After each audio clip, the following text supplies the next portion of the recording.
Hello, everyone, and welcome to today's CDCT live session on delivering transformation to, through, and via the modern edge. I'm Jason Rader, and I'll be your host along with my compadre or partner in crime, as it may be said, Juan Orlandini, Insight's Chief Architect. Welcome, Juan. Hey, Jason. Thank you for having me this afternoon, whatever time zone we're in. Whatever time you are watching this. So, Juan, that was kind of a mouthful of a title, delivering transformation through, via, to the modern edge. Let's kick that off by kind of defining what are we talking about when we say modern edge? Well, that's a great question. And that's actually a really, really rich subject, right? So I don't know that we're going to get through that on this session. And in fact, you should consider this be more of an intro to a series of sessions that we're hosting both in our on-demand event that kicks off on Monday, the 3rd. It'll be on insight.com. It's called Accelerate. And there's a ton of content in there on how to develop, how to ideate, how to find out what your real business solution is that you're trying to solve, as well as then creating the platforms that support that. And we're doing some live events on this platform to really dig into some of those details even further. And we're going to have some events with some of our SMEs that can talk about the networking side of the house, as well as the data center, whether it's hybrid or public or private, as well as the edge themselves. So that didn't answer your question. I'm kind of setting the stage, but answering your question within that framework, I think it's talking about the ability now with the sensors that are available that are becoming very commonplace and cheap, the compute power that is now becoming available at the near or far edge, and the definition of that we'll get into, as well as the analytic abilities that we now have on either private or public clouds to really deliver transformational experiences or values to our client's organization. And it can take a number of different aspects in that value chain. So hopefully that answers that question. No, it does. It gets, well, I mean, it kind of opens up a number, I assume, where we'll go with the conversation here. There's a lot of, something like edge computing and modern edge, the possibilities are just kind of, what can you imagine? I mean, it gets kind of exciting. I mean, we've gotten to a point to where latency based on the modern edge is not the concern. We've got all the pieces and parts that exist now to do just about anything. And, you know, those devices that sit at the edge are no longer these devices that are incapable of processing or doing these other things. I mean, it's really now, and I think it's, I don't know how a good kind of comparison, but it's almost like virtualization, if you will, where we got out of that, we were stuck in this, you know, pure big iron kind of situation where we had to have server. And now it's like, well, virtualize that. And then obviously when we get to cloud and public cloud now, that's totally abstracted and we can do basically whatever we want now, but there was still that reliance that we had on cloud technology. And now we got it to where that can be delivered all the way down to the edge, and latency. I mean, and I think of like augmented reality and all kinds of cool stuff that we can do that we really never had the capabilities to do before. Sorry, I just spit a whole bunch at you. You know, I'll agree with you with everything except for the latency bit, all right? Because latency is actually tied to the laws of physics, and we cannot overcome it. True. So there is always going to be a latency between distant places or distant places from each other, all right? But what it has increased dramatically is bandwidth. So that allows us to move data faster, all right? But that being said, high bandwidth, relatively low latency links are becoming much easier to acquire. And the connectivity for those is becoming much more manageable as well, all right? So there's 5G that's rolling out now that's going to be transformative. And in fact, the transformation that 5G is going to do to the edge is similar to the transformation that internet did for our homes, all right? And you're going to see that the big carriers, that's actually what they're going to really duke it out on, is how they're going to fight over the business. They're going to turn 5G into the business connectivity, where 4G was really the consumer connectivity, right? That's why you have Uber and you have Facebook and you have all that stuff on your phone. 5G is going to be this transformative thing for a business class. And that's going to be one of the things. You also have ubiquitous satellite internet that's becoming available. So Starlink is a good example of that, right? That's starting to come out, and pretty soon you'll be able to have internet anywhere. You could literally be in the middle of Utah, which you were just at, and have high-speed internet available to you. So that's going to be transformative, all right? So your statement about what is possible is absolutely true. Just about anything is going to be possible, and actually things that we don't even imagine today are going to probably be the killer apps, right? Yep. So so agreed with you. No, and I think that's, one of the things when we get into all of these potential possibilities, let's just take 5G, for example, that type of bandwidth being available basically everywhere with the satellite or however we're going to get it delivered. One of the worst things you can do with that is try to do things on the back end the same way that you've always done them. And I think that's where we get into where the shift has to go, right? Well, absolutely. So we are going to have to adapt to those new networking and connectivities. But there are portions of what we've always done that we have to maintain. And, you have come from a security background, right? Yep. So we're going to have to make sure that they're secure. And in fact, one of the conversations you're going to have as a follow-up is with our networking experts that talk about how to build a secure network, not just the connectivity. Once you get them connected, you got to make sure it's secure, right? Your application might be written very securely, but if the network is not locked down and protected and monitored and follows governance and controls, you might as well just have written basic programs back in the 80s. Right? True. And showing my age. So there's that. So the governance, control, security, that all really still applies. We touched on the bandwidth available and some of the latency stuff. Some of this stuff is going to be needed to be processed at the edge or close to the edge, right? Close to where you generate the data.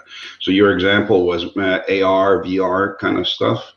For some of the use cases that are foreseeable, healthcare, telemedicine, where you're actually robotically controlling something, I don't know that you want to do that with a low latency or high latency connectivity. You want to process that right on the edge, right? And so securing that, making sure that that's available, that's always going to be really important. So that's going to be important. And I think we just lost Jason. So I'm going to go on a monologue while Jason figures out how to come back onto the stage. And I apologize for that. So I'll continue. So one of the other things that we're going to have as another session, and I think Jason's back there, he is. So one of the other things that we're going to have as a follow-on session is actually discussing exactly that. Right, is how do we build a data center? And again, I touched on this earlier. And a data center could be private, public, hybrid, doesn't matter. It's what's important is whether or not that location solves your business need within your cost parameters. Right? How do you build that? How do you connect it? That's that other session. And then at the far edge, how do you build the platform so that you can run these applications that you're writing or have buy off the shelf in a secure, controlled way, in a performant way that connect to your business, right? One thing I didn't touch on, Jason, that I probably should, is that if you think about it, we've been doing IoT for decades. Yeah. We really have, right? You could even argue that when we went to the moon back in the 60s, we were already doing IoT, because we were robotically controlling robots up in the moon, right? You don't get any further than that, right? Okay. So what's changed is the price model for that stuff. It's all commodity stuff. It's not stuff that is being invented. That stuff is being invented. So now it's a matter of gluing it all together in a fun, new, transformative way, right? So there'll be a session that touches on that portion as well, too. Yeah, I think it was funny that I mentioned bandwidth and then it looked like mine kind of tanked at that time. But I think one of the interesting things related to this, big data kind of reminds me of this, is where, we always had kind of the ability to process, and I'm talking about data, a whole bunch of data, but it was just how quickly we could process those kinds of things. And I think when we get to the modern edge kind of conversation, it's like, well, we could send stuff from edge devices back, have it processed, have it sent back, the results sent back to the edge. But now that ability, and, kind of back into that AR thing we were talking about, which you may have covered this, but when I dropped out, is that, I don't want to stand here and wait for the AR to update. I need that thing to be as quickly as my brain could basically do it, for it to be that experience that I'm looking for. When we talk about cars or smart cities and those, buses that are going to be going on routes without, bus drivers potentially, or only stopping at the places where there's people at. I mean, all of those kinds of things have to be, and I think we finally got to that point where the capability exists, but we've got to write it properly. We've got to secure it properly. We've got to design the networks properly to support all that. And I'm sure you teed up the upcoming sessions where we're going to kind of talk about those things. We did, and there's a great session on that. But there's a question that's been posted on the chat, and I want to address it before we get too far ahead of our skis here. Someone is asking, why has Telecom been slow to transform? And you know what? I don't know that that's the right way to look at it, because they did transform quite a bit. The 4G transformation, it was very transformative. What they might not have done is transformed in a business-focused way. I think 4G caught the telecoms by surprise. They ceded the control of what innovation was happening to other parties, so Apples and Androids and all that kind of stuff, right? With 5G, I think what the telecoms are going to do is take the similar investment that they have to make now, and it might actually be a little bit more, but they're going to try to control it a little bit better. But as part of that, they are actually investing in some of these innovations. So we're seeing huge amounts of investment coming out of the carriers into innovative organizations that are coming up with these transformative things. So you are going to see that. The other thing is about the telecom is that their investment horizon is much more protracted than what we might be used to in the typical business environment. My father-in-law retired from AT&T, and one of the things he shared with me was this book, and I actually should have it. It's on my shelf over there, and it's this thick textbook, and it's all about telecom economics. And I'm not an economist, but I went through it kind of briefly, and it's really talking about 30 and 40-year ROIs. And that's not the way we traditionally think inside of businesses, where we want ROIs in years, short years, quarters, months. The telecoms look at investments over decades, and that's beginning to change as well. So hopefully that answers that question to some degree. It's a rich subject, but it's a great question. And I think we just lost Jason again. Speaking of bandwidth, right? So one of the things he did talk about while we wait for him to come back is that processing capability. One of the things that has changed is how much computational power we have to process some of the data. So it's, and Jason's back. All right, so some of the computational power that is available to us in the edge. I mean, I have a system that one of our partners has loaned me here in my basement, and it's got, half a terabyte of RAM. It's got an NVIDIA GPU inside of it. Add up all of the processing, storage, compute that it's got, and that used to be a data center's worth of stuff not too long ago. And now we can put that on the box. It's half 1U, but consumes half the width. And it's only a few dozen watts of power, which is amazing, right? What that's given you is the ability to do that processing that Jason talked about, where you can pre-image, pre-manipulate, infer is the big thing, where you can take a pre-trained model, an artificial intelligence model, and do some analysis on that stuff at the edge. However, there's still a need for some clients to actually send that data back, right? And that's where you worry about the data center, because that's where going to be where you do your data warehousing, and then you do your deeper analytics, where you actually extract more value out of the data that you're collecting from the edge, maybe new value out of the edge. And that's actually one of the exciting things about this stuff, is that you now might be able to discover more ways to engage with your clients, different ways, get insights about your clients that you might not have had before. And I use this as an example and Accelerate, one of the sessions. we have a retail grocer client that deployed these systems that I just talked about that had all of the different processing powers. And one of the things that they wanted to do is curb theft at the checkout line. And as they started doing some of this video analytics, they discovered that it really wasn't theft that was their problem. The majority of the loss that they were seeing was from people not knowing how to use the self-checkout. All right. So what they did is they took that insight to transform their opinion of that and actually turn it into, how do we make that experience easier for our clients so that they can make it easier to scan their stuff and make it so that grandma that doesn't know how to do these things can consume that kind of a thing. And that was a great beneficial thing for them. That was an insight and also a way to transform the experience. And now they're getting much happier customers because the checkout process is not only faster, but it's more accurate, saves them money, makes customers happy.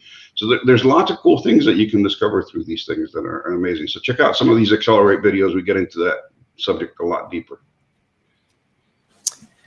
Yeah, thanks, Juan. And I won't tell a long story because I don't know how long I have, but from a development perspective, we've changed the way that organizations kind of develop from a cloud perspective, public cloud, private cloud in the last few years. This obviously is going to be another corner that we've got to turn from a development perspective organizationally. Well, it is, but it isn't, right? So some of the hard lessons that we've learned over the last 15, 20 years about Agile methodologies and the DevOps lifecycle and all that stuff, those absolutely are going to continue to apply. And you are going to want to have those product-based approaches, the velocity approach, the Agile methodology, MVPs, and then scale. And in fact, we cover that in great detail because that's actually one of the things you should absolutely do as a best practice, is start with a small project and then scale rather than have these grandiose ideas and fail from the very beginning. All right. However, one of the things that does change is the security landscape, because now you have devices that are all over the place. They're no longer within the walls of your data center, right? They're not even within the walls of your building. I mean, last year taught us that things will change. And in fact, security for the edge is one of the gating factors for acceptance. We have some oil and gas clients that have had some fantastic MVPs. But then when you try to go figure out how do I turn this into a large scale secure deployment, then it becomes a completely different question. Because imagine a bad actor, a nation state or a ransomware person that gets a hold of your SCADA systems and all of a sudden is blowing oil wells.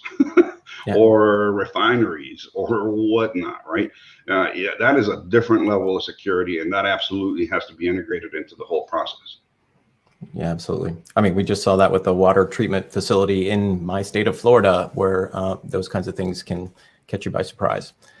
I think, from a security perspective, and we pay that price sometimes when, to your point, we always try to see if we can do something, and then the next step is if we can do it securely. And we want to kind of turn that back with those lessons that we've learned. Let's have security through the entire process and not try to bolt it on at the end.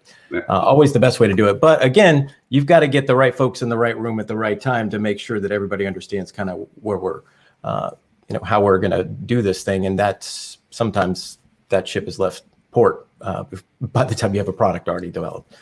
Yeah, well, you know what? Even with that, though, incident response then becomes a really critical component of it, right? Regardless of how it got built. You want to build it the right way, but sometimes you don't have the opportunity, or you inherit something that was built the wrong way. And there's a session that we cover and then accelerate on that topic as well, as how do you build a secure, scalable incident response system that can address either normal operations, hey, I have a device that dropped, I need to re-enter the device, those kinds of things. But hey, I have a breach. How do I detect it? How do I remediate against it? How do I report against it? How do I continuously upgrade and do all those things? So even if you don't have the opportunity, like I said, to build it, you can absolutely secure it through other ways. So there's multiple angles to solving that problem. Yeah, definitely changes the entire paradigm. But something especially with the distributed nature of this, the edge is, we're used to incident response. We think of that in the data center or in the four walls of our building, but we don't think about that when it's oil refineries spread in the middle of the ocean, potentially, where we got to, or the moon, to your earlier point. One of the other subjects that we should talk about, because we do cover it actually in one of the subsequent sessions here shortly, is the transformation of the network and the network management and how that happens, right? Everybody's moving towards a software-defined world, all right? And I want to be very clear what I mean by software-defined, because that term has been abused by the industry, right? And the way we prefer to think about software defined is not that it's software that sits on commodity hardware, although there is an aspect of it for sure that does that. The really important part of software defined is that the state of the environment, whether it's your network, your storage, your compute, your security, your data protection, whatever it is defined in code base. So it could be something like a YAML file or whatever that defines the state of your environment. And what that allows you to do is actually integrate it into the DevOps principles of making sure that you have the chain of custody, so the Git and repos and source code control systems and all that. And essentially what you end up with is that you know that at any given point in time, the exact configuration of your environment, as well as the exact configuration and build of your software, so that if something goes bad, you know how to revert it back to a known working state. Or if something does go bad, you know exactly where that failure was introduced and you can correct it and move forward from it, all right? And the network is absolutely becoming part of that paradigm. And so SD-WAN is an element of that, and there's a plethora of partners of ours that do that. So in fact, if you want to discover more about SD-WAN and SASE and all that other things that comes under that umbrella, we're going to explore that. But the really cool part about that, and what I like being an old programmer, as you can probably tell by my Byte magazines that are sitting back over here, is that everything's becoming code. Even in the carriers, they're going towards what's called NFV, network function virtualization, where they're using some amazing technologies from Intel and NVIDIA and AMD and a number of other silicon providers to actually use white boxes to do the stuff that they used to have to do with very specialized stuff, and that's becoming software defined as well. So there's a whole thing in that side of the house that needs to be explored as well. So hopefully you can sit in and listen on some of those sessions, either Accelerate or the sessions that Jason's going to host with some of our SMEs that dive into these topics at a great amount of detail. Yeah, I appreciate the setup. Yeah, and for those of you out there, stay tuned. We've got a lot of great sessions coming up in this format, as well as the sessions that are going on next week. Check out Accelerate if you can, because that's going to be an exciting time as well. Any last tips or words for the folks that are out there, Juan? That's a good question. The best advice I can give you on this one is if you have started an IoT project and you're having trouble scaling it, right? Is go back to first principles on that one and see, hey, what problem are you solving for the business? And then use that as your way of figuring out how to really scale it. If you're not solving a business problem, then why are you doing this, right?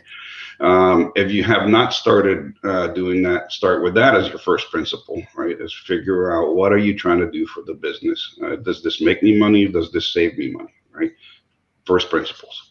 And then from there, start driving down the rest of the path. And for any part of the journey that you're in on your IoT experience, just let us know if we can help. We have tons and tons of expertise. If you combine our development side of the house and our infrastructure side of the house, we have well over 3,000 technical teammates here just in North America that can help you through any part of that journey. And with that, I think we're on our last bits, and Jason is stuck. So thank you for joining. Hopefully this was informative and set the stage for you. As Jason mentioned, please check out Accelerate. It goes live next week on Monday at insight.com. And also stay tuned for Jason and the amazing things that he does in his sessions with our experts coming up here live on this platform. Thanks, Juan. I'm back. Thanks, everybody. Thank you. Cheers.